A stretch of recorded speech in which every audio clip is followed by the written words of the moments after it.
ఏంటమ్మా పవన్ కళ్యాణ్ మీద మీ అభిప్రాయం ఏంటి? పవన్ కళ్యాణ్ కూడా రావాలండి. ఆయన జనం కోసమే సేవ చేస్తారు. అందుకని అంటే ఇప్పుడు ఆయన డిప్యూటీ సీఎంగా ఉన్నారు.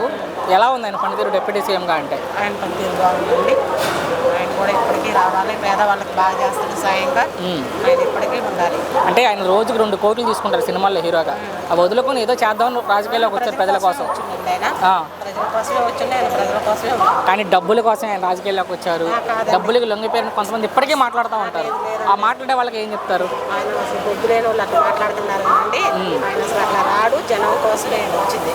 అతని వ్యక్తిగత జీవితం గురించి కూడా మాట్లాడతారు. అతని పెళ్ళిళ్ళ గురించి కావచ్చు, ఎన్ని విషయాలు కూడా మాట్లాడతారు. ఇప్పటికీ మాట్లాడకూడదండి. అది వేస్ట్. మనం మన పర్సనల్ విషయాలు మాట్లాడకూడదు అతనికి. కానీ ఆయన మన జనం కోసం మాత్రం బాగా చేస్తారు. అంటే ఆ పదవి వచ్చాక ప్రజలకు ఏమైనా మంచి చేస్తున్నారు ఆయన డిప్యూటీ సీఎంగా? ఆయన చాలా వరకు చాలా మంచి చేస్తుంటే పేదవాళ్ళకి బాగా అండగా ఉన్నాడు ఆయన. కానీ ప్రజలను వదిలేసి సినిమాలు చేసుకుంటూ హైదరాబాద్లో తిరుగుతున్నారు పవన్ కళ్యాణ్ అన్నారు కొంతమంది. లేదండి, ఆయన జనం కోసమే పోరాడతారు. ఓకే, భవిష్యత్తులో ముఖ్యమంత్రి అవకాశం ఎంతవరకు ఉండొచ్చు ఆయన పవన్ కళ్యాణ్? అయితే కావచ్చు కూడా. మీరు కావాలని కోరుకుంటున్నారా?